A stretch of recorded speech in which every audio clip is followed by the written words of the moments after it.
Welcome to the August 11th, 2020 episode of Reactive Consciousness, the in-depth podcast about what happened this week in our lives. I'm your host, vysethebold, and this is... Lotus Prince.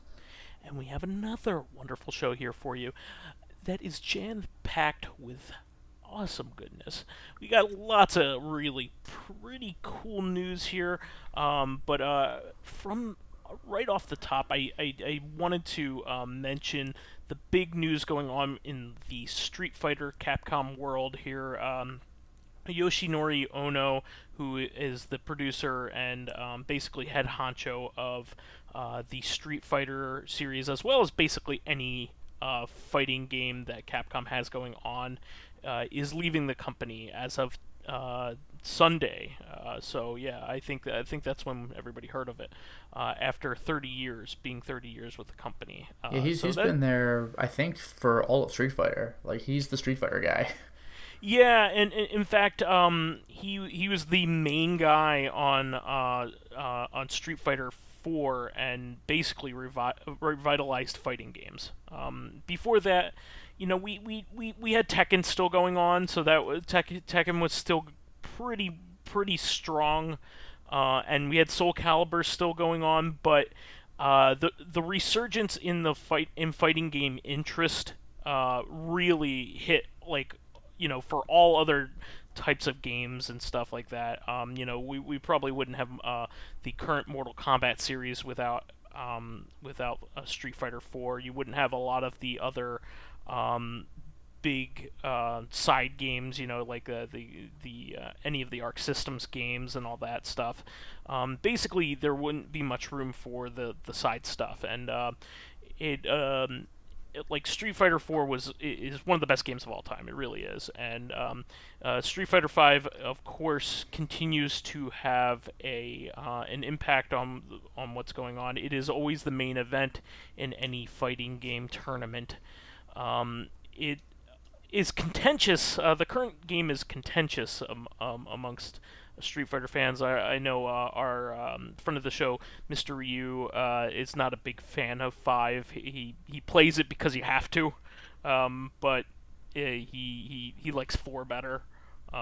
It's like one of those things. But word on the street, there's some kind of rumor going around that Ono was demoted, which kind of might have some credence to it, because other than Street Fighter 4, that was, I mean, Street Fighter 5 has been a big hit, but probably not as big of a hit as 4 was. So, and a lot of his other games have underperformed.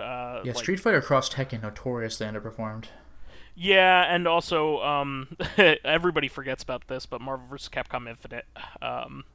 Well, everybody really, actively tried to forget about that one. Well, it's a bad game. Yeah. So, it's a shame that he's leaving, because he was always a big cheerleader. He was always a charismatic character in himself.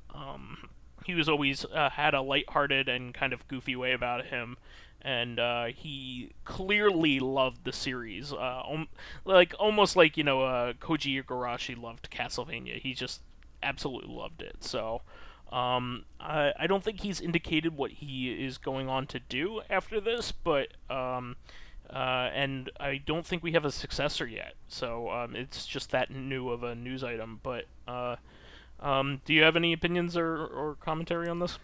Not really. Like, I never was into Street Fighter. I would watch Mr. Ryu play it, and I know that Ono is, like, again, the Street Fighter guy, and it's, you know, it's a shame to see him leave.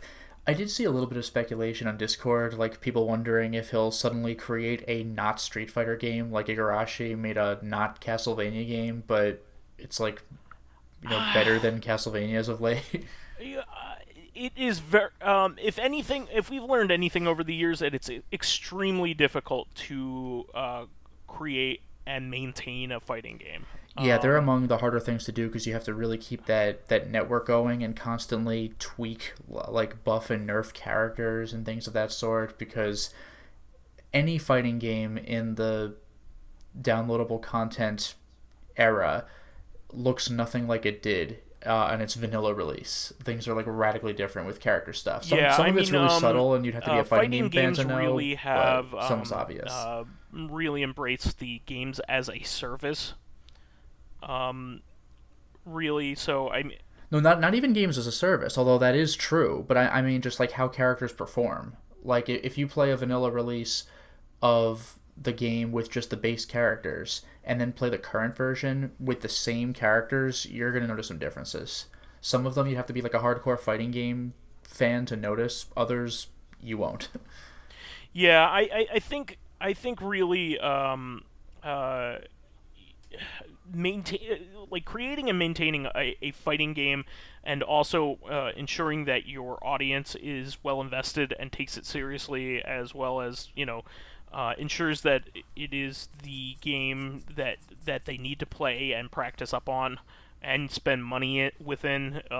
It's an extremely difficult Yes, undertaking. Street Fighter is a long established IP. To just create a new one, like, are you gonna keep that going for a decade? I mean, Street Fighter 2 created tournament fighting as it is. Without Street Fighter 2, we wouldn't have the one-on-one fighting genre as it is today. Everything else stems from it. Virtual Fighter, Tekken, all the big names came from Street Fighter. In order for us to speculate that he's going to create his own game, on a It's smaller unlikely. scale, it's unlikely. I mean, like, even a lot of the indie developers have a hard time doing it. I mean, like, you have something like Dive Kick has a ton of updates. Even something like Fighting Herds and Yeah, Skullgirls, they have tons of work put into them. So even like the quote unquote small games have like tons of people working on them to ensure that they are good games and perform well, and just function properly. So and are balanced. The balancing is one of the hardest things, because somebody will figure out how to play a character that nobody ever anticipated, and then everybody will start playing as that character and kicking everybody's ass. yep. And that's what happens with these things, and and they have to fix that, because you can't have one character that just steamrolls everybody. Yeah, that's It's one not thing cool. that I dislike about fighting games in general is the fact that there are tiers of characters because it's almost impossible to avoid. So it's like if you're playing this Yeah, character, you're a fool. There's no way you're gonna win with this character. It's like, yeah. I also just don't like the micro analysis. Like, that's something that's in shmups. I love shmups, but I am not like to the like scientific analysis that like a lot of those guys are. Like, I can't play like that. Like, I can't play an arcade game. I can't play any game like that because it's not fun to me. It might be fun for other people to dissect a game and like get the most out of it that way, and try to kind of break the numbers and the scoring and all that stuff. But it's not for me, for sure. But I kind of just want to have a good friendly match when I play these things, or see how far I can get, or how much better I could play, that kind of thing. And but best of luck to him, because he was a cool dude. Always enjoyed watching press conferences with him, and the news that he would provide, and also his enthusiasm for even though I'm not a huge Street Fighter guy, it's hard to ignore the enthusiasm he put behind his oh yeah, brand. whenever he showed up on camera, he always looked like he'd love to be there. Yeah, absolutely. He was like in his element. Going along with that, we also have like the Street Fighter Five like announcements of what characters were going to be added. So it kind of took a back seat to this because that's a big thing. But did you see what characters were added, Lotus? I saw three of them, but I see in the notes you have Akira. Yeah, there's actually five, and they're different ones than the ones that you have listed. I don't know where you got your list from, but Well, I saw a trailer up recently, like gameplay reveals for Lucia from Final Fight 3, which I always joked about.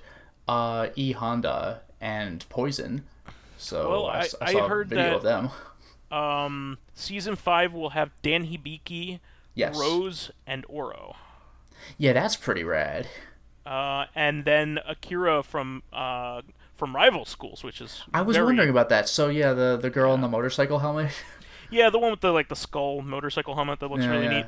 Yeah, That and she's that one was of the that was more a iconic reveal back in the characters. day that she was a woman, by the way, because Akira is like a boy's or a girl's name. It could go either way. So when you take the helmet off, it's like, oh, But yeah, Dan is of course the perennial joke character. They add yes, him.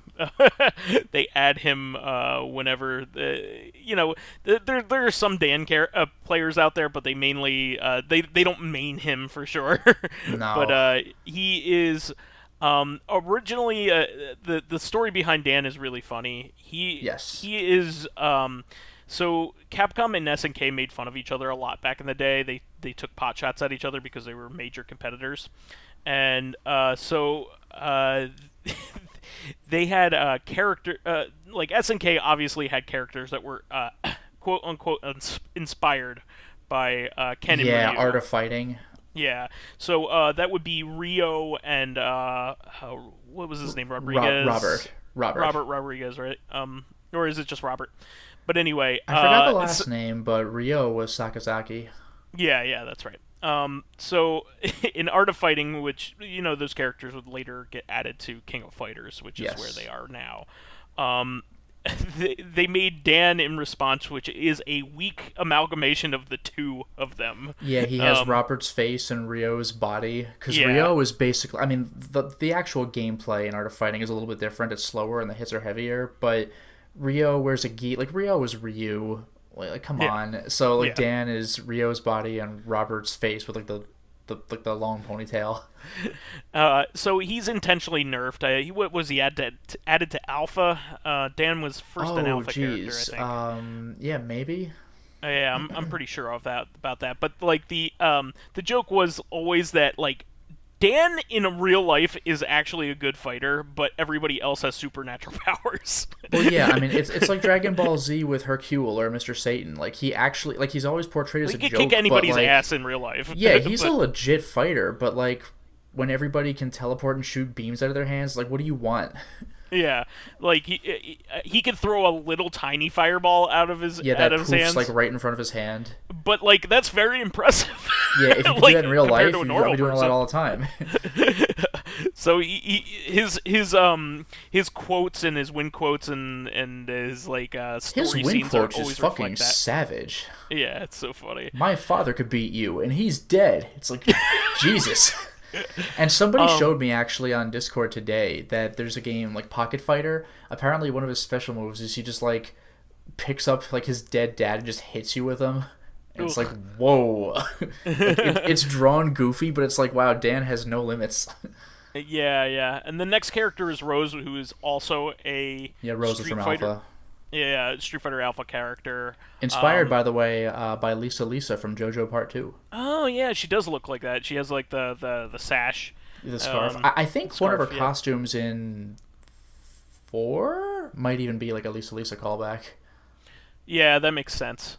Which is kind of funny considering that Street Fighter and JoJo do have a linked. Yeah, Street Fighter takes a bunch from JoJo. Yeah, Guile in particular. Yeah, Guile as Stroheim, the Nazi commander. He suddenly became the all-American Guile. Go figure. And not only that, but like he's a good Nazi somehow. Well, he's really not. It's just No, that, like... he's just on humanity's side, I guess. Yeah, that's the thing. There are supernatural monsters, and he's like, ah, fuck, I gotta team up with a British guy. Like, so they become He is a friends big on that asshole in in that the beginning regard, of but it. he's still a fucking Nazi. Yeah, I mean he is a big asshole when you first meet him, He is awful when you Yeah. first meet him. But then Santana starts attacking, and they're like, all right, you know what? We gotta deal with this.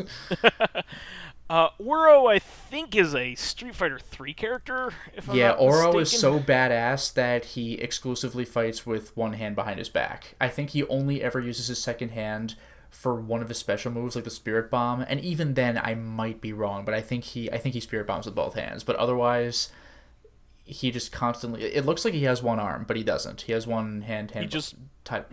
is that badass. Huh? I remember a thing in the comics where... I think it might have been Sakura, or maybe... No, it might have been Ibiki, who was... like attacking him to the point where he eventually had to start using his other hand to block, and he's like, oh shit, not bad. Yeah, let me see here. He And is a serious badass. Like it's last one of those. It's like Slayer from Guilty Gear. Like if he ever really tried, then there'd be no fight. You know, like Slayer's a vampire. Whenever he loses, he's not KO'd. He just like is leaning with his chin in his hand. He's like, I guess you got me. It's like one of those. yeah, I don't know where you got Lucia from. She's in season 4. That was season 4. Okay. And so is Poison. Yeah, Honda and Poison. Yeah, they were all the And same E season. Honda. I guess They're I all was one season back. 4. I should mention, Yeah. by the way, Lucia has a really thick Brooklyn accent. Like, you need a cup of coffee? I was like, oh, I didn't expect her to sound like that. Yeah, boss. Yeah. Birdie! What? But yeah, I'm excited to see Akira because Rival Schools doesn't get a whole lot of love. So Yeah, Rival Schools in general is, like, borderline obscure at this point. Like, in Capcom vs. SNK 2, Kyosuke was in there. Remember Kyosuke? If you do, it's probably from that game and not from Rival Schools. Yeah, I think there's a couple characters in Marvel vs. Capcom, or like one of some of the games. You know, just like, Are there, though? I thought Kyosuke was it. And, like, debatably Sakura. She's kind of from Rival Schools and Street Sakura's Fighter Alpha. Is an Alpha character, but She's also she was in Rival a guest, Schools. She's a guest character in Rival Schools 1. Okay, I wasn't she's not 100% even in the of second that. one. Because I know there's Sakura and Hinata who are, like, almost the same character in that game, so I wasn't 100% They're best on that friends. one. Yeah, Okay. they're like best friends. But But otherwise there's Kyosuke. Like, has any Rival School character other than that ever made it out until is just that the now? main character, the What, guy in the Batsu? blue suit?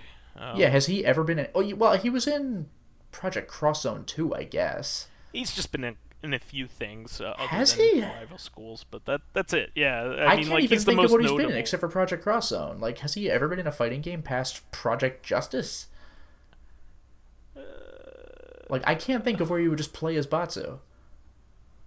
Trying to remember. I mean, I could have sworn I've seen him around in something. Maybe, but I have zero memory of this. It's like Kyosuke, and that's it, and that's already borderline obscure because he's not the main guy. Although his moves are pretty cool. Project Justice in particular is super awesome. If you ever get a chance to play it, it's I a don't know 3 why on they 3 haven't kind of. re-released that one, because that would be like a Rival Schools collection would be That would be amazing thing to insane release. because Project Yeah. Justice in particular is pretty hard to get now. It's pretty expensive, and it's over Dreamcast easily over exclusive. $100 if you want to Yeah, copy it. yeah, and it's a Dreamcast game. exclusive. So like, good luck Yeah. with that. And it's so cool because it's not 3 on 3. It's like King of Fighters where you have 3 characters, but you play as one at a time. But you can do these cool team attacks, which are awesome. Yeah. It's a cool series though because it's really flashy and fun. Yeah, it really is. It's so cool. I like this series quite a bit, so I'm glad that it's getting somebody. How many of those games are there? Like, I have the first one on PS1, and then there's Project Justice. Is there another? 2-ish. So there's the original, and then they have like a game called like it's like an update game that only came out in Japan. Okay. It's like Neketsu Saisoniki 2. So it's like a side game almost, and then Project Justice is like the real. All right, so America second only game. got 2 of them. Yeah, exactly. Okay. So yeah, I mean, 2-ish games. Yeah, all right. And then there's the Star Gladiator games are even less recognized. I don't even know what that is. There's the guy that Jun's from Marvel vs. Capcom 2. Oh yeah, with the giant robot fist who just comes out of nowhere. I think he might have even been in Marvel vs. Capcom 1. That's the maybe I'm thinking of. No, I'm thinking of Hayato. I'm sorry. Jun is from. Actually, I might be thinking Jin. Never mind. Jin, I'm sorry. Jin is from. What game is that? I forgot, but it's obscure. It was on the Saturn. It was like Battle Machine, something like that. Who's Hayato? That name sounds familiar as well. He's from Star Gladiator. He's the guy with the lightsaber. Jeez, I don't even know if I remember this. Yeah, he's in Marvel vs. Capcom 2. Wow. All right. Yeah, he wears all white and has a headband. I do know who you mean. And there is a sequel for the Dreamcast called Plasma Sword. So unbelievable. Yeah. There are a bunch of Capcom like fighting franchises that like are completely forgotten. I mean, you even have Darkstalkers, Darkstalkers, like, kind of. Well, it got treated better than than Techromancer. Techromancer's It never certainly even had a did, port. but it seems to have been forgotten by Capcom. I think you could get the PS1 game on PS3, and that's as good as it's going to get. PS3, you can get the collection. There's a collection of all Fair three enough. of them. Yeah. But yeah, I mean, there's plenty of nostalgia to mine for sure in Capcom's wares. They should be. Of all things, they should have a Power Stone collection on modern consoles. I don't know Yeah, why the they best don't. they have Yeah. is the PSP one, which isn't bad, but yeah, now it's Well, getting yeah, old. but it's just like PSP's like inaccessible to most people I think on you a might be able TV. to download it for Vita as well, but even that's kind of Yeah, on its way like out. I said, inaccessible to most people. Put it on a PS4 or PS5 or Yeah. whatever. Come on. Moving on from that, some semi big news is that apparently we have a leak confirmation of Xbox Series S. So they are most likely planning on having a dumbed down version of the Series X. So we have the Xbox One S.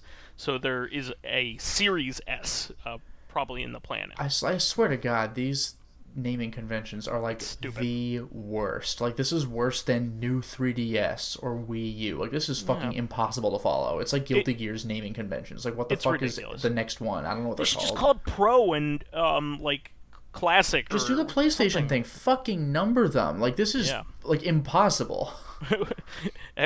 Xbox 4. Yeah, like PlayStation 5. How Xbox do I 4 know Pro. it? How do I know what the newest one is? Oh, it comes after 4 because 5 comes after 4. Like, you can't fuck that up. I want to be a fly on the wall for like the reasoning behind all this. Like Maybe the guy who comes up with the names for Xbox is like a former Sony exec who's trying to sabotage the company from the inside. I don't Remember how know. the Wii U bombed because they didn't know what it was? Let's do that. You know what it is there's probably somebody in there that's been around for a long time and nobody can say no to him. Yeah. And he's What just if I call it something even stupider? Whatever. yeah, like they whatever they say is taken as gospel, even though they're screwing themselves. It's just ridiculous. But anyway, so apparently there's a confirmation of that. I mean, it came out with a listing, like a foreign listing of the new controllers for the system. So, which are very only minorly tweaked. It looks like basically only the D-pad has changed a little bit. So, it's one of those things. Your old controllers will work with the new system. So, but Great. yeah. I am actually really looking forward to the new Xbox. I think it is probably a good generation to get in on the Xbox. But You just do like a half hour of research so you know what fucking one to buy. I do want to see an exclusive title for sure, or something that will just sing on that won't on my current PC setups. So I'm waiting for that before I double down on this kind of thing. But I mean, certainly, I looked into upgrading my PC to like one of to getting a 4K graphics card that will run things really well, and it's like $700 to just get a new GPU. That's ridiculous. Yeah, it costs less for the entire new console. Yeah, I'll just buy an Xbox next time around. I mean, like the Xbox is a good PC replacement. So if I'm not going to be playing games on the PC, I might as well just have an Xbox. So. And speaking of which, by the way, regarding running really well on Xbox and maybe not needing to bother with PC, what a segue because Horizon Zero Dawn finally came out on PC. You know, this has been hyped for a while. Like, at long last, this blockbuster game on PS4 that's been out for like 3 or 4 years, finally, it's coming to everybody. And it didn't come out so well, actually. Yeah, it had a really terrible launch. Apparently, it's a really buggy and crashy port. It crashes constantly on a lot of people's systems. Yeah, and I saw somebody say that there was no, I forgot what the word he used was, but no effects for, like, moving through snow on PC like there is on PS4. Like you like Wow. you like in God of War, you leave footprints and you can drag the snow around. Apparently, that wasn't working so great, so it was like taken out for a little while. It might be patched back in, but it's like, ugh. And Frozen Wilds, you're in the snow the whole damn time. Why not just have like a really good launch? Like you would want, like it's gonna be, even if this game gets patched to hell and like it turns out well by the end of the year. Yeah, Let's say that happens. why would you let it come out in a way that everybody launch shits it on like it? this and have it be forever tainted with this bad port? Yeah, it's like Arkham Knight on PC. It was so bad they had to remove it to fix it. Like, why the fuck didn't you fix it before launching it? Now it works fine. Now it does. Yeah, now that all the like, negative reviews have hit it. Yeah. It forever has that stigma of a bad port, even though it's no longer one. It baffles me. Like I just don't understand. So. I mean, they probably had to meet some deadline, and some jackass didn't realize that deadlines are less important than like getting good reviews from everybody. Yeah, no, a launch can make or break a game because people are gonna forget that this even came to PC in a little while. That's the inevitability of the amount of games that come out now. This is not like in Super Nintendo Genesis days, where you only had so many games come out. Not only that. Speaking of Super Nintendo and Genesis days, I mean, this is a little more recent for the N64, but I remember watching a Games Done Quick run of all games in the world, Blast Corps, and one of the devs from the time was on the call. It was really cool to hear like a dev talking about the game and seeing it get like torn to shreds.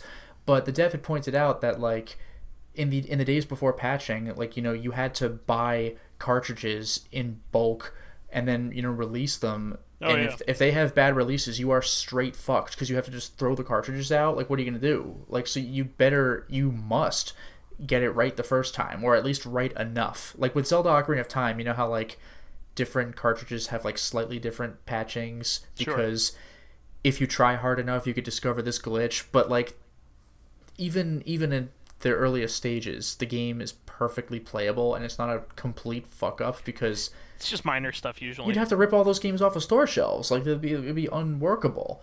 Now you can patch it after the fact, but that involves sometimes getting awful launches like this one.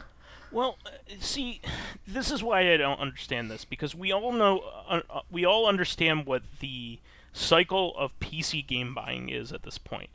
In order for people to pay $60 for a PC game these days, it has to be a really good launch. And then and now people are just going to wait for it to get patched and wait for it to lower to $20. I mean, and not only that, by the way. Speaking of paying $60 for a game, I mean, like, games are going to get patched no matter what. Like, oh, I didn't realize this was a problem. Let me patch this. But like, when the game launches, it should work.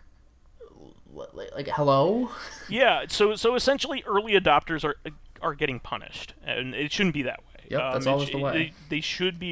They should be rewarded for supporting the company and buying it when it comes out and being excited about the brand. They try to compensate for that stuff with like pre-order bonuses and stuff like that, but like I just don't want to pay full price, and especially for consoles, I don't want to pay the maximum amount of money for the most buggy the thing is going to be. Yeah.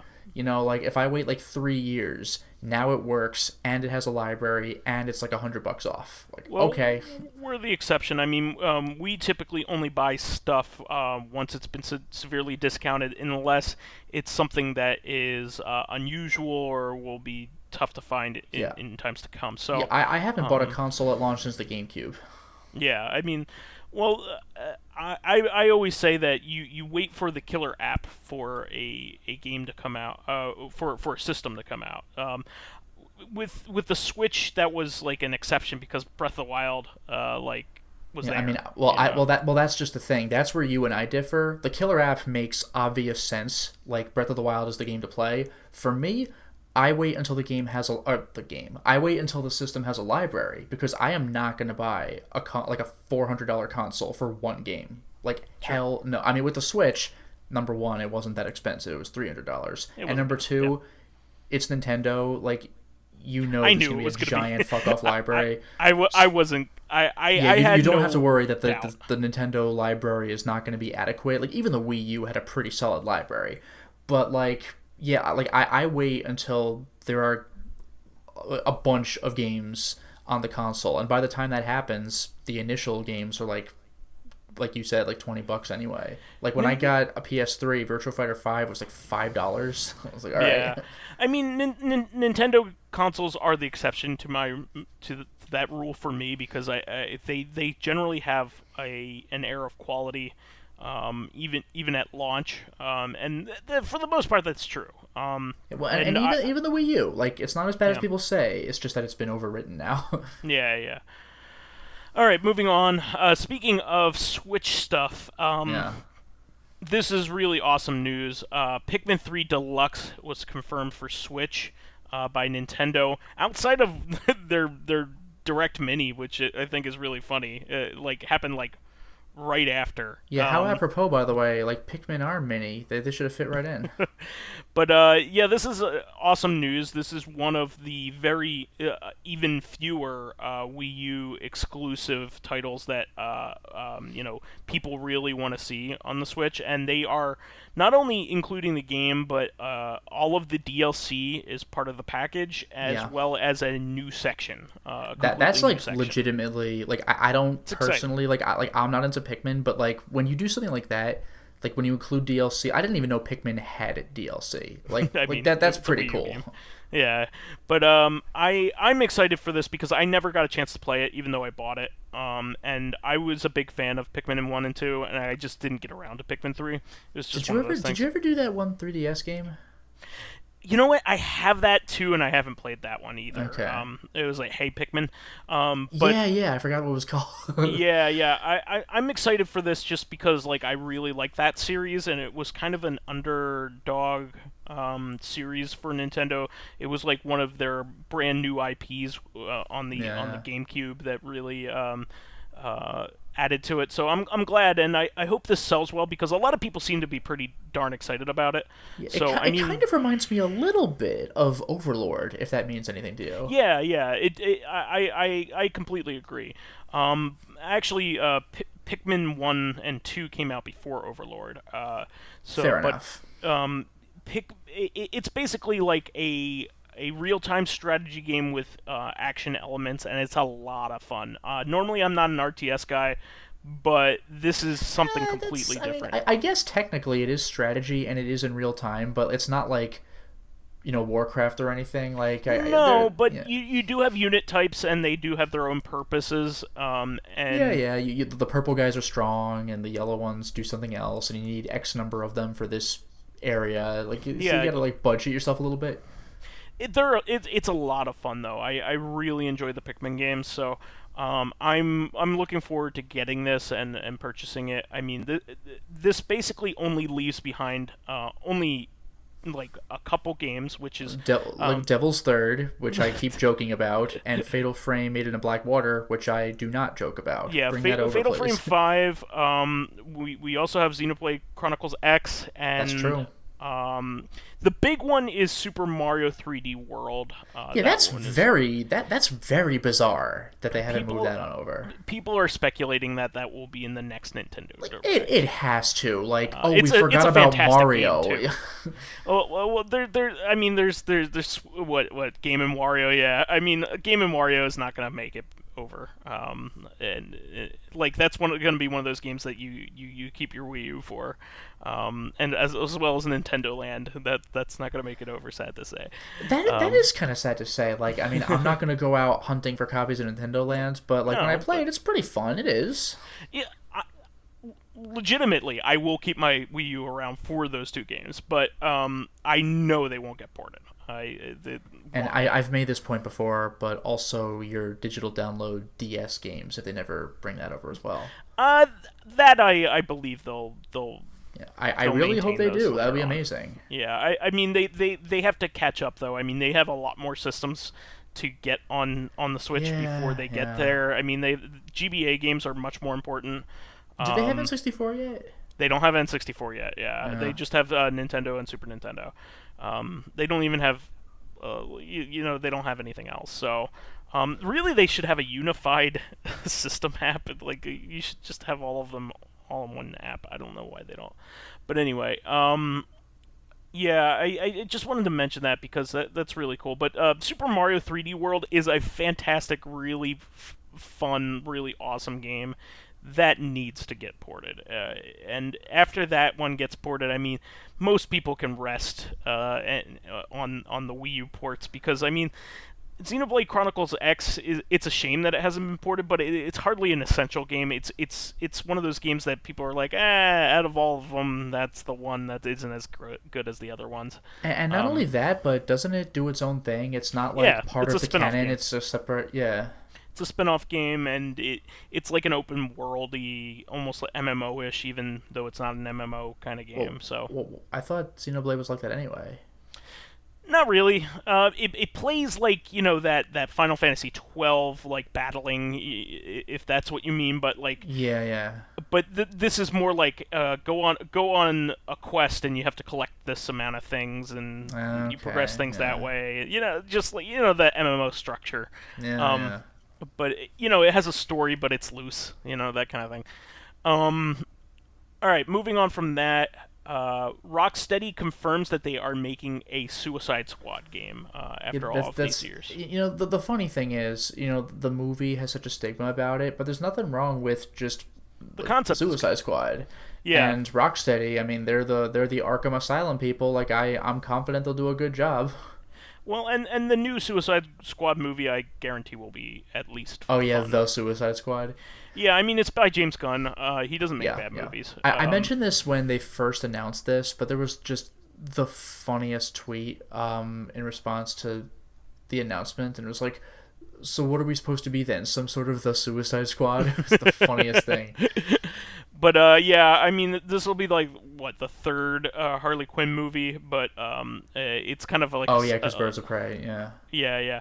But I think this has potential to be great. I mean, Rocksteady doesn't make bad games either, so I really don't know what Harley Quinn is doing in the Suicide Squad. Like multiple people have pointed this out. This has been done to death. It's low. What? She's the main character. No, I know, but it's like we got a guy who throws fireballs. We got the Enchantress who has magic powers. Harley Quinn is a weirdo with a baseball bat. I mean, all right. Why is Batman in the Justice League? It's the same thing. He's a genius and the world's greatest detective. Well, Harley Quinn he has his can uses. hit things with a hammer. I mean, he's not gonna go fight Darkseid, but like, I don't know. He's got Gotham, I guess. Well, Harley Quinn has one thing going for her. She has connections. So that is true. And she also, I guess has charisma. So that's a thing too. Like most villains don't have charisma. So and to her credit, she does have a medical degree. She does. She's actually smart. But I haven't read many Suicide Squad comics, so I can't comment on her place in that franchise.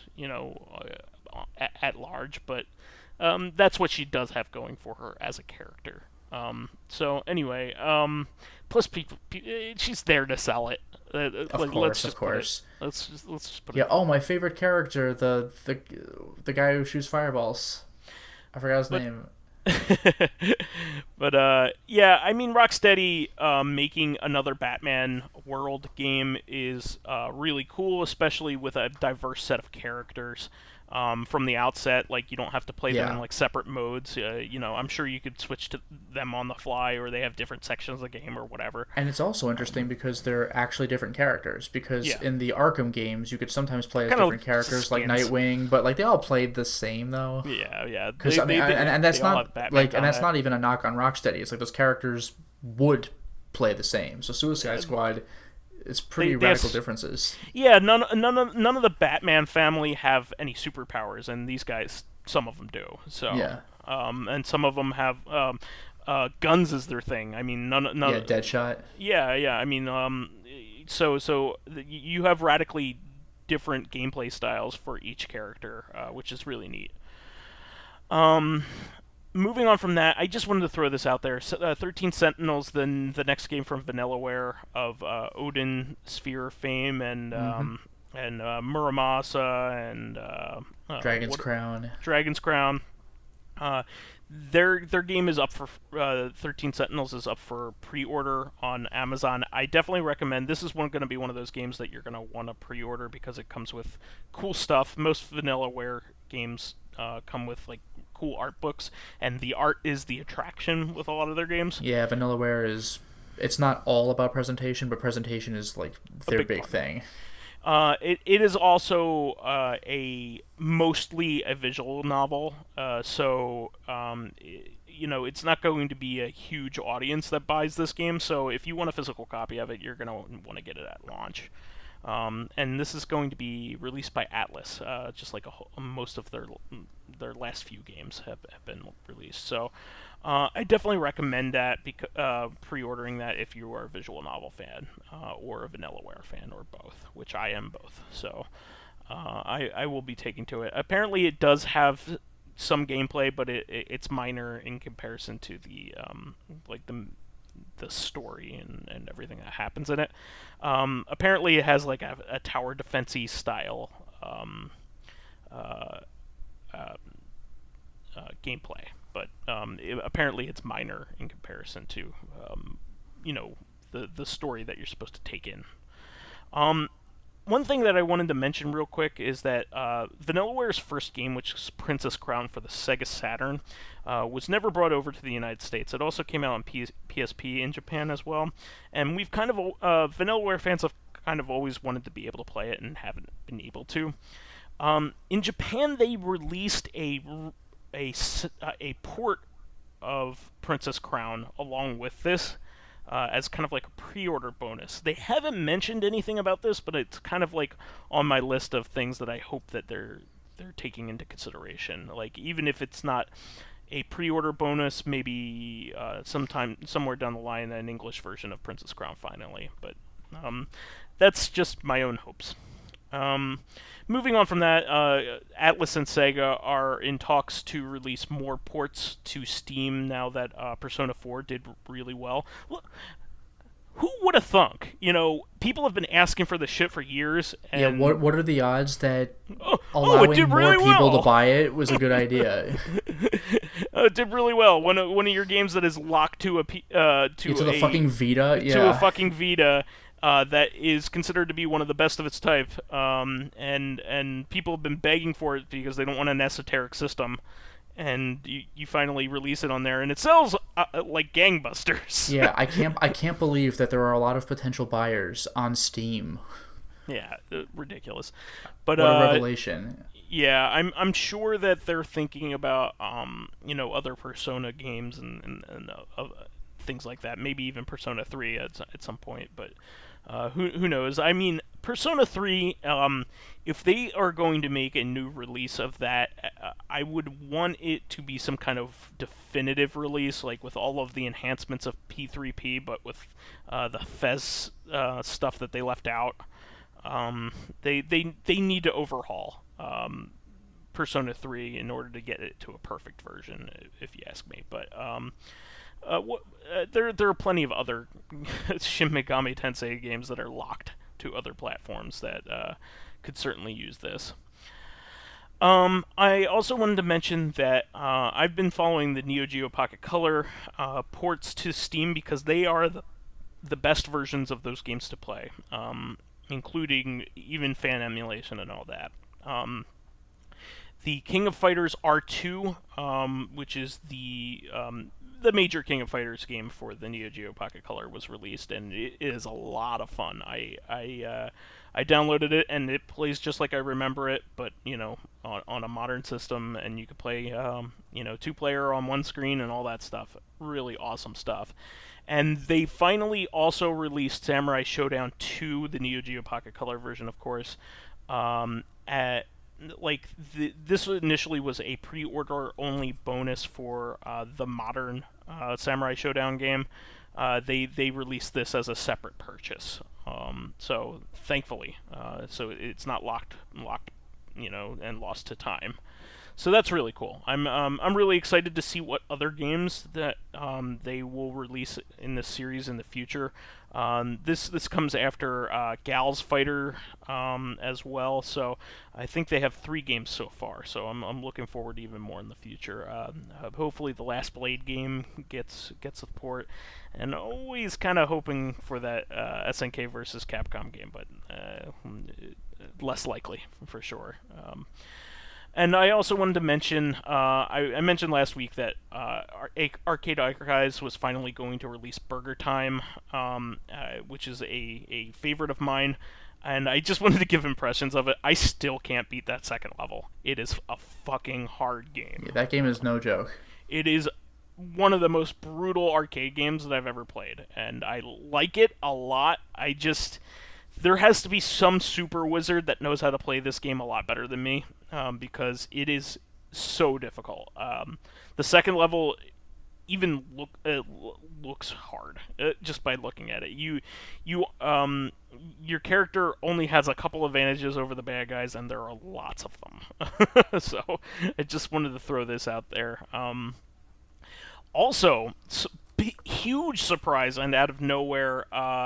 Arcade Archives also announced that they are releasing Super Punch-Out on the Switch. Yeah, that's quite the surprise, yeah.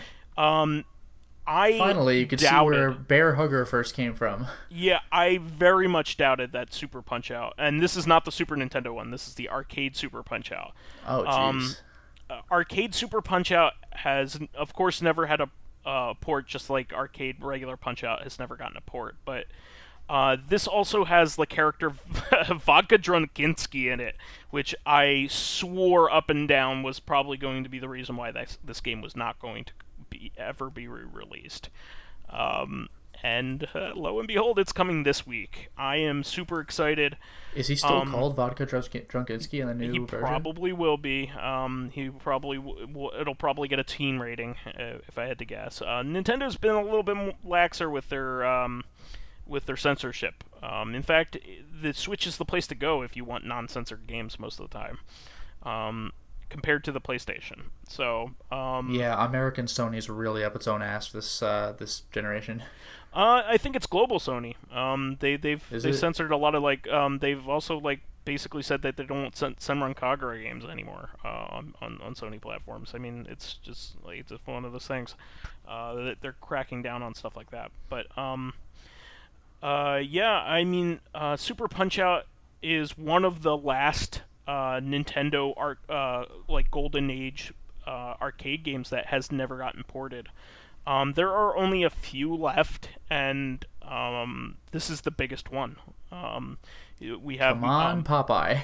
Well, Popeye is the biggest one that won't be released because there's a rights issue involved, right? We have all 3 Donkey Kong games. We have Mario Brothers, and both Punch-Outs. And we have most of the Versus games. We have the Versus version of Balloon Fight, which is different. It's unique from the NES version. We have the Versus version of Excite Bike, which is different, very different than the console version. We have a lot of the Versus titles. We don't have Versus Goonies. I guess that would be one of the big ones, but I'm sure we will not get that one. But we Versus Duck Hunt. Why? I mean, why would you put that on the Switch? There's really no reason for that. But yeah, I mean, Popeye's the biggest one. We even got one that never got really a public release. We got Sky Skipper, which was a huge treat. This is really amazing. I'm really tip my hat to Nintendo to sticking with preserving their arcade legacy, because it wasn't until what, a year or two ago that we finally got an arcade perfect port of Donkey Kong, one of their the game that made the company. Yeah. Yeah, it's literally the game that made the company. And we never had a version of the game with every level in it, other than a weird version that they added to some special version of a Wii. Well, I was also gonna Yeah. say technically as a mini game in Donkey Kong 64. Yeah, you're right. You're right. But yeah. I think this is really great. You're gonna see the original Bear Hugger, the Disco Kid. Let's see here. Disco Who else Kid is... was from. I thought Disco Kid was new to the Wii. He is based off of a character in Super Punch Out. He Okay. is Disco Kid is Super Punch Out. Let me see. Because I don't know the arcade Super Punch Out at all. So like when I said Bear Hugger, I was thinking like the SNES port. Yeah, no. Let me see here. It doesn't list all the characters Yeah, I here, could have but sworn Disco Kid was brand new. he's based off of a character. Is So this it's kind of like Piston Honda based off of Piston Hurricane, that kind of thing? okay. No, I'm wrong. In Punch Out, the arcade Punch Out, there is a character named Kid Quick that is Okay. what DJ Kid is based off of, or Yeah, Disco yeah. Kid. Okay. Disco Kid is based off of. But Super Punch Out has Bear Hugger, Dragon Aaron Chan, Ryan. no, Great Tiger, Soda Popinski or Vodka Drunkinski, Yeah. and Super Macho Man. Okay, I guess Aaron Ryan was the Super Nintendo version then. Yeah, Aaron Ryan is in the Super Nintendo version. He is Aaron Ryan, Bob Charlie, Gabby J, Hikikaro, Hoy Carlo, Mad Clown, Mass Muscle, Oh yeah, Mad Clown. Narcissus Prince, Oh Nick yeah, Bruiser, Narcissus Rick Prince was Bruiser. like on Super Nintendo. Narcissus Prince is like one of like the second to last guy before like the Bruiser Brothers. Yeah. He's pretty. You have to hit him in the face. That's his weakness. Yeah. Yeah, it makes him mad, so he drops his guard. But yeah, I'm really excited because I'm really excited whenever a notable game that has never really gotten the attention that it's gotten, it should have gotten over the years, finally gets its due. So I'm really happy for this. Also, a little game called Post Void was just released on Steam. It's a first-person shooter that has roguelite elements, and kind of an aesthetic that is very trippy and crazy. It almost feels like it's a first-person Hotline Miami in a way. Like it has a lot of. Also, I should also just say this right up. There should be an epilepsy warning before playing this game because it is flashing colors and lights constantly, and it's just Okay. craziness. But lots of fuchsias and magentas and crazy colors. But I am really championing this game because apparently Devolver Digital is friends with the people who put this game out, and it's really cool. So the goal of the game is you have this idol, this like skull idol that apparently was your head. It's really trippy and has a story that doesn't make much sense, but it's just cool. And you have a gun, and you're running through this level, and this idol, the idol used to be your head, and it's like this crystal skull idol that is full of life force, liquid, and you have to kill enemies to keep filling it up because it keeps leaking. And so you have to constantly kill enemies, so you're constantly booking it while you're playing this game, and like this crazy amped up really awesome like rockabilly music is playing while you're doing it. So like your energy's like super high constantly while you're playing the game, and you have to just kill bad guys constantly and keep moving and make sure that you don't get hit too much because obviously you'll leak more. And every enemy that you hit will fill up your idol a little bit more, so you can keep going.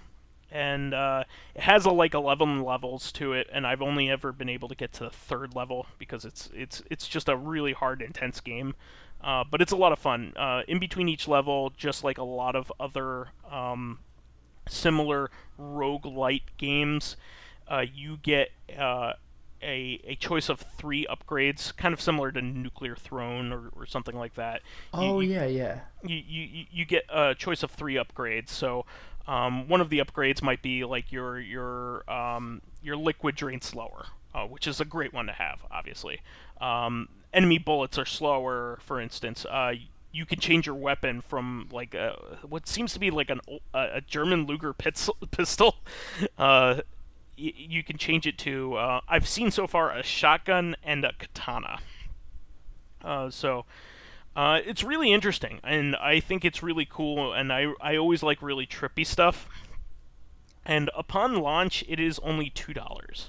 So I definitely recommend it if you are into any kind of funky aesthetics like that, and also first-person shooters in general. And at $2, what are you gonna lose? It's pretty cool. Also wanted to throw out there that the xStation, the optical drive emulator, and the PSDigital, which is the HDMI project from Citrus 3000 PSI, are ramping up. They already have a page for it on Castlemania Games for the xStation to get notifications for when that releases. So, and apparently, one of the promises is that the pre-ordering won't be a shit show. They said is a good promise to make. No, they said straight up, anybody who wants one will get one. Okay. So go ahead and pre-order one. If you want to go ahead and scalp them, it's going to be your loss, because anybody who if you put one in, they're going to order that many, essentially. So sounds good to me. Let's do it. Apparently it's going to be $160, which I don't think is a bad price for this kind of thing. And it's supposed to have 100% or near 100% compatibility, which is way better than the SIO or PSIO. Which has a lot of problems. I'm going to have to see if I can try comfortably running Japanese Kingsfield on it, because if I can consistently save on that, that would be... I've already beaten the game, but just to test it, that would be a radical change. I guarantee the xStation will perform better, and we'll have constant updates and all that jazz. I'm really excited for both of these mods, because it will essentially give you the perfect PlayStation 1. Once you have both of them, your PlayStation 1 will be completely modernized. You won't have any of those resolution switching issues. Is the HDMI thing supposed to be an upscaler as well? Oh yeah, no, it goes to 1080p. Oh my god, that it's not just that's HDMI. That's all you need. It's not just HDMI. It's made by the same guy who made the Dreamcast one, so it performs exactly the same. Nice. It even has Wi-Fi updates. But it can't display Hydro Thunder properly though. it can now, actually. So. Oh really? Yeah, it can now. Like I said, these guys, the guys that are putting these two things out, are hugely critical of anybody who doesn't have a good release or a good product. So, if they're putting out something, will be good from the start, and it will just get better over time. So.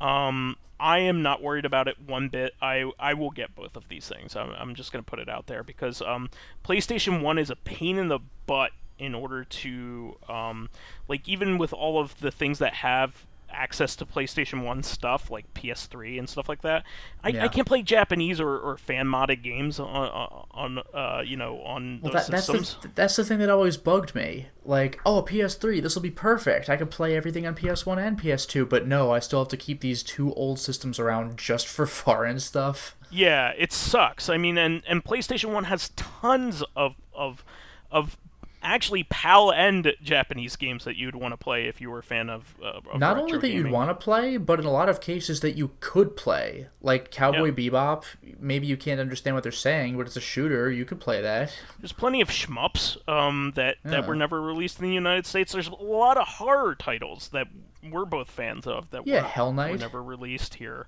There's even that there's a whole bunch of Overblood 2.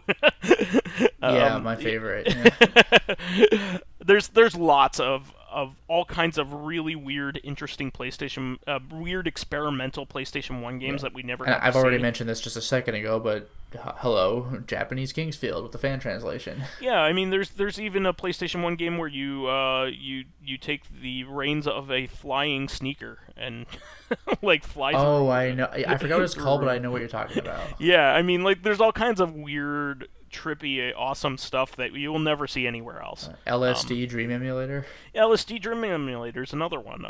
There are lots of sequels to stuff that we've never seen. Tobal Number 2, which is actually a really great game and has a I fan actually have translation. that. Yeah, I mean, like there's tons of really great stuff that we just don't have access to on PlayStation 1. Once you start getting to PlayStation 3, then you start getting you have less and less games that haven't been brought over. But And even PlayStation 1 then, has tons of and well, even the games that haven't been brought over though, whatever, just import them and play them. yeah. You can just do it. Yeah, With yeah. like Starting two with PlayStation exceptions. 3. Starting with PlayStation 3, you don't have any region locking. Do you remember what you felt like when you first got a foreign game to play on one of your consoles? Yeah, yeah. I mean, you have the PC engine, right? When you first played Round Blood or something. Oh yeah. Because Sure. like with my feeling, I think the first thing I ever tried this on when I modded my PS2 was Berserk, and like just instead of seeing the error screen, seeing like the company logo and the opening movie starting, I couldn't believe it.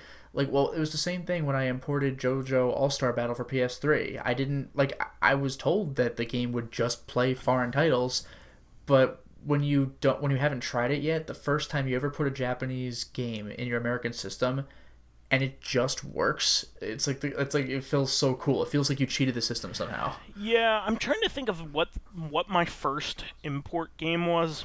Berserk for me for sure for PS2. I'm trying to think back because it might have been.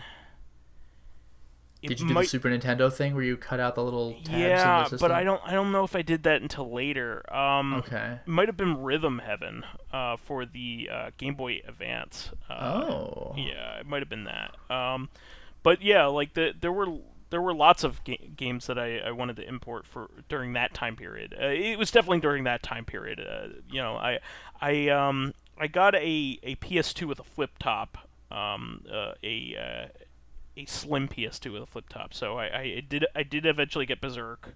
Yeah, I had the Around slim probably the same time you PS2, did. and this was back when you could buy the little thing that replaces the flip top, or that Yeah. replaces the opener, and I bought the freeloader with it, and it Yeah. was super easy to install. It felt so good. Yeah, I'm trying to think of the other games that I bought around that time, but it's I all got the lost in my fist. head. I got the Fist of the North Star fighting game as well. Yeah, 'Cause I got remember you that had too. that, and I think Mr. Ryu had that. I finally got a copy for myself. Yeah. PS2 is like the next frontier. For I got the two optical JoJo drive. games. Optical drive emulators for sure. But yeah, moving on from that, I just want to move on. Yeah. Citrus 3000 PSI, the same guy, also teased recently that he has an HDMI mod coming out for the original Xbox. Yeah, that's pretty cool. Because the Xbox could already do 720p potentially anyway with component cables, but an HDMI would just be more convenient because that's what we have ports for now. Yeah, I mean, you can get like an OSSC and just basically do pass through, and your TV will be able to handle it. You don't need to upscale it, really. Same goes with FrameMeister. I could just hook the Xbox up to the FrameMeister right now, but as you have said multiple times on the podcast, a FrameMeister or an OSSC is Upscaling great to devices have, suck. but it's even better to not need them. Upscaling generic upscaling devices are very user unfriendly, and they're expensive. Yes. So anytime when they can come up with a mod that just works for each system, I'm all for it. It also comes with Wi-Fi enabled, which is really cool. So like it'll replace your Ethernet port is where he's going to put it, but yeah, you can do FTP through your Xbox if you want to, your OG Xboxes. That's pretty fantastic. So yeah, I think this is all really awesome. I mean, really the only system that really has an a solution, an HDMI solution that isn't perfect, or it's okay. It's really good right now. It's the RetroTink 2X but the Sega Saturn is really the big one. Yeah, and also kind of the GameCube, because they have an HDMI adapter, but not an upscaler. Yeah, that one needs to be fixed. Maybe the Wii, the Wii. Yeah, actually, yeah, the Wii would be Yeah. great, because the Wii naturally has inexpensive component cables, but again, HDMI would be. I think there's a dongle for it, but There, again, not an upscaler. there is the Wii Dual, which is an HDMI mod, which is really good, but it's based off of the GameCube interface stuff, so Yeah. it only goes to 480p. So Yes, there's no yes. upscaler yet. So Yeah. I actually recommend holding off on the Wii mod until there's an upscaling one. You know what we Future. also need is a PS2 Wi-Fi mod Yeah. so we can play Resident Evil Survivor. PS2 is not far behind. I think he confirmed that Or Outbreak, not Survivor. when he's making the PlayStation Digital, he's also making the PS2 version later. And let's get online back for GameCube as well for PSO. Yeah. All right, and let's see here. And just some entertainment news. Ren and Stimpy, which is a favorite of mine from when I was a kid, is set to have a relaunch. They are in the process of making it, and thankfully without its creator, John Kricfaluski. Do you know anything about John Kricfaluski? Probably just things that you've said apparently is a real creep. Not even the half of it. He had a 14-year-old girlfriend as a, Okay. which is actually the wrong way to say it. He's just a straight up pedophile. Like he's a pedophile. Yeah. I would not call a 14-year-old girl, his girlfriend. Yeah, the only people who get to have 14-year-old girlfriends are 14-year-olds. Yeah, no. He straight up groomed and abused somebody, and they are active. They are active on Twitter, constantly trying to shut him down at every turn, which is a good thing because he's a terrible person, and all power to them. But he is a major jackass. I mean, he made a cartoon that was certainly fantastic and influential. But he only made 6 episodes. Really? Yeah, he was only around for 6 episodes before Nickelodeon could not work with him anymore because he was really terrible at deadlines and budgets, and I didn't even realize it was that few episodes. He had a terrible attitude, was not easy to work with or for, so they kicked him out. And the majority of Ren and Stimpy was without him. So it's not even like, but without the creator. Like, apparently the series was mostly without the creator anyway. There were 6 episodes in the beginning, and then he made a really gross and terrible reboot for Spike TV when that first launched. I do remember that. Yeah. And that was another 6 episodes, I think, or 5 episodes, something like that. Really? Do not watch them. They are not funny and also just, like, revolting. That's what I was gonna mention. Is that Ren and Stimpy was edgy for its time, and it's kind of still edgy now. Yeah. Just with like, it got some of the gross out humor and stuff like that. But it was still a comedy. Whereas what little I saw of the Spike one, it was like, fewer jokes and more just like discomfort because of like shocking things happening. Which I get how there could be an appeal to that, but it's just like unpleasantness in cartoon form. So I'll pass. I just saw one episode when it originally aired because I was excited back then, because this was before I knew about his nature. But there was an entire episode that was just really gross, like insinuating that Ren and Stimpy were gay together, but like with all this really gross imagery and it was like edgelord humor, but to the extreme even for back then. You know what I mean? Yeah. So it wasn't even like I said, the joke was that we couldn't make this joke before, not this is actually funny. You know what I mean? Now that I'm on this channel. Yeah, exactly. It wasn't like, hey, this is funny, I'm just going to say shit because I can now. It's one of those things. So it's not good, and also he's a terrible person. Stay away from him. But I'm glad that it's moving forward without him. I believe Billy West is involved, which is the important thing. Nice. He's the voice actor of both Ren and Stimpy, of course. I can't even believe he voices Ren. That's so crazy. Yeah, yeah, and he's of course famous for being Philip Fry on Yeah. Futurama, and The also the red Red M&M. M&M. Yeah. I never met the guy. But I just wanted to throw that out there.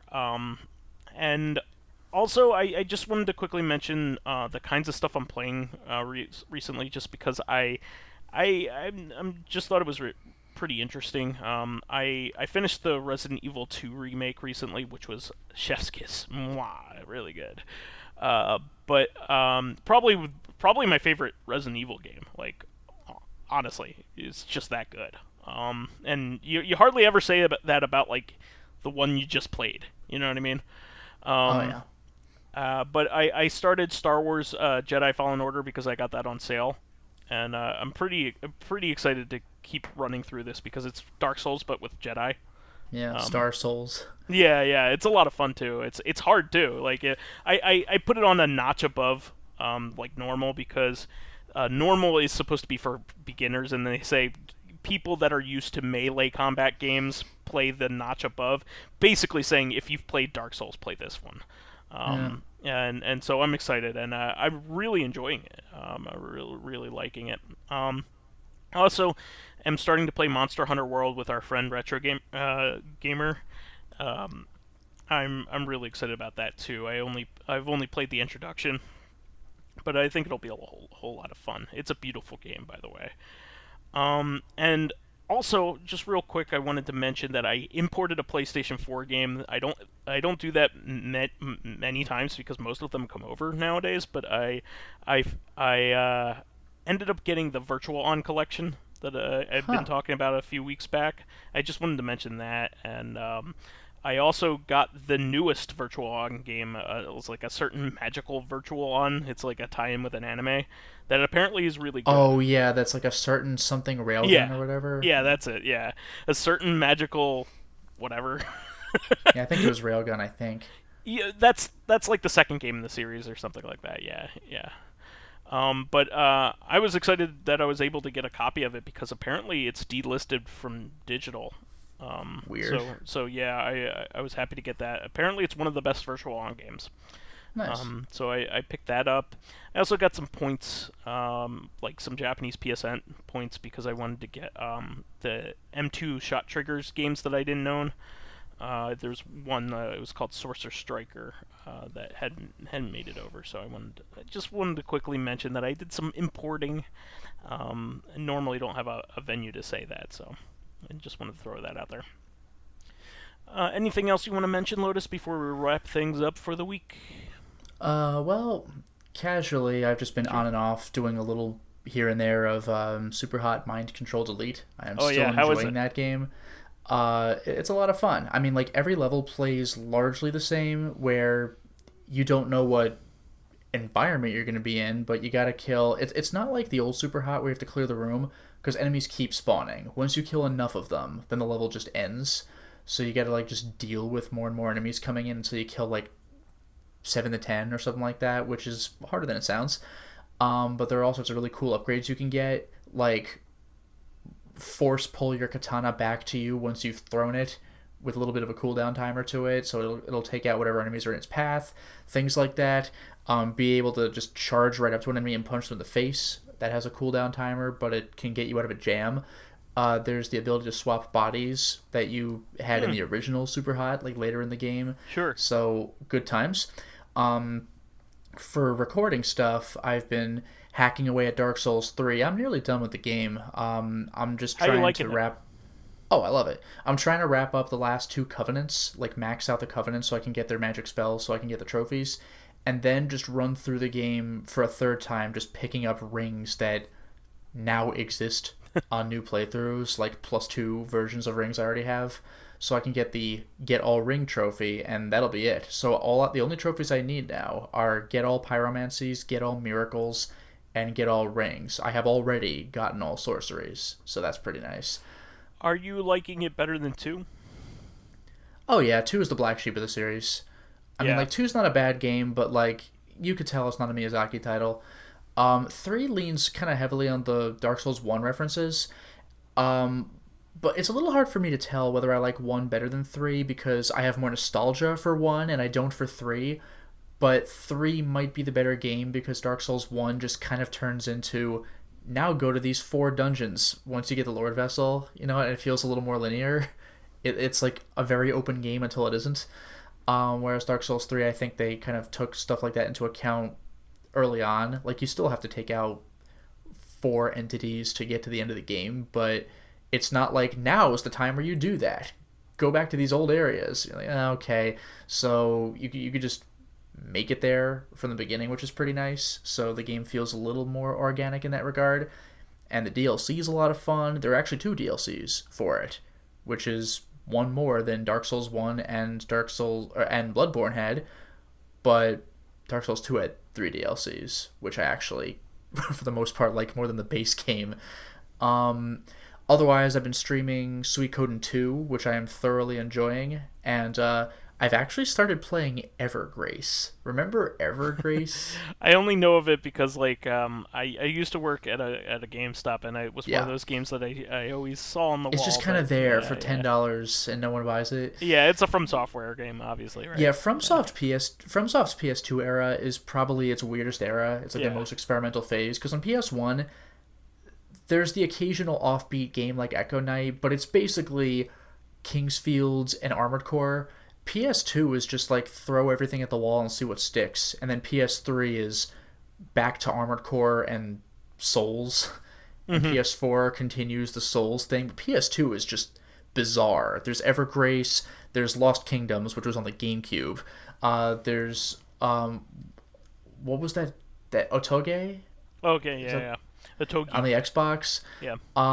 There's Evergrace and Forever Kingdom. There's fucking Adventures of Cookie and Cream. I can't believe it's a FromSoft title. Yeah, and That that's is a way good out there. game too. Yeah, but it's like you would never guess unless somebody told you. There's Kuon. Like FromSoft has some weird stuff going Yeah, on in the cool. PS2 era, Jeez, yeah. and the PS3 is weird outlier. There's like Enchanted Arms and oh no, what was it? 3D Dot Game Heroes, which is actually really good. But again, Yeah, that's a and it's not FromSoft its title. typical output, and all the while they're also releasing Armored Core games as well. So Yeah, there are Armored Core in PS2 as well. I didn't mention that, but yeah, Armored Core has been going the whole Several time, but games then on it stopped at PS2. PS3. Several games on PS2, in fact. Yeah, and then also PSP had Armored Core and Kingsfield. It's like okay, yeah, they're a very odd company. Kingsfield Additional is what it was called, and I think they might have even had a Kingsfield mobile title. Like they Didn't really they have a ran with it. Shadow Tower 2 or something? That's true, actually. On PS2, there's Shadow Tower Abyss, Yeah. which has a fan translation. I just have to see if I could find a way to play it on the PS2. If I can't, then I might just have to emulate it and not stream it. But I do want to try it out. Hopefully that optical drive emulator will That would someday be a be thing. that would be amazing. And as for purchases, I did order some like mostly FromSoft games on the PS2 era that I was missing. I also ordered Shadow Hearts from the New World because that's the one of the trilogy I don't have. I'm still waiting for that one to come in. Hmm. But otherwise, I haven't really done a lot of like I haven't been to the store to buy games lately. Like probably the last thing I picked up was of all things in the world, Jade Cocoon for PS1 because I had that as a request. Wow. Are you gonna pick up the second one as well? That did come out in the Um, U.S. I think it might have. It was PS2, Yeah, wasn't it it? did. Hmm. I don't know. I'll have to play the first one Yeah, first. that was a really interesting game. I played it for the bit when it came out on PlayStation 1, and I kind of dug it. It had a really weird feel to it, but Yeah. it was interesting because it was like Pokemon, but your character also fought in it. Yeah. Yeah, which was And interesting. speaking of weird like older like PS1 titles that I had as a Patreon request and ended up liking, and maybe I should pick up the sequel that's only on PS2 and never was ported ever. I also kind of want to look into Shadow Man 2. I wonder if that's any good. Yeah. I'd also think that maybe the Legend of La Gaia games might be something that you would look into as well. Yeah, 'Cause, those I know nothing about. yeah, it's just something that I think would resonate with your current like interests, because Legend of Legaia had like a almost like a fighting game system to it. Like you had to press like button combinations in order to do different attacks. Okay. But it was a turn-based RPG, so it was Huh. interesting. So, Okay. I hear the sequel's not that great, but the first Hmm. one was a lot of people. A lot of people really like that one. Nice. All right. Well, anything else that you wanted to enumerate on? No, that's probably it. I think I'll just denominate. Or delineate, or defenestrate. Yes. That is the show for this week. Please remember to subscribe to the Corrective Consciousness YouTube and Soundcloud pages. If you haven't, how do you even know this exists? While there, please give us thumbs ups, likes, and 5-star ratings on iTunes. It helps promote, spread awareness of the show, and any bit of encouragement helps keep the show going. I know I say this every week, guys, but anytime you could give us a thumbs up and spread the love around, even give us some social media coverage. Say, hey, this Yeah, is the something that best I've been listening podcast to. ever is got a new episode. Well, no, why don't you check this out if you have some time during the pandemic Yeah, that yeah. you need to fill? Certainly check this out, that kind of thing. And you can also catch us on Thursday for our sister podcast, Corrective Consciousness, the podcast where we explore the inanity of pop culture. We have a Castlevania Part 4. We are going over the series in length, and this will be our fourth installment of that. Finally, you can friend me as vysethebold on pretty much anything. And you can follow me on my YouTube channel, Lotus Prince. You can hit me up on Twitter at Lotus Prince.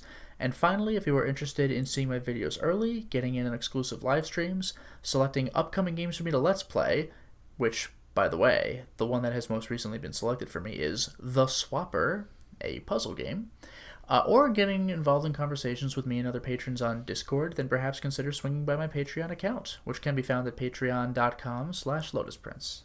All right, everybody. We'll catch everybody on Thursday for that titillating episode of Corrective Consciousness. We'll catch you then. Until next time, everyone. Bye-bye.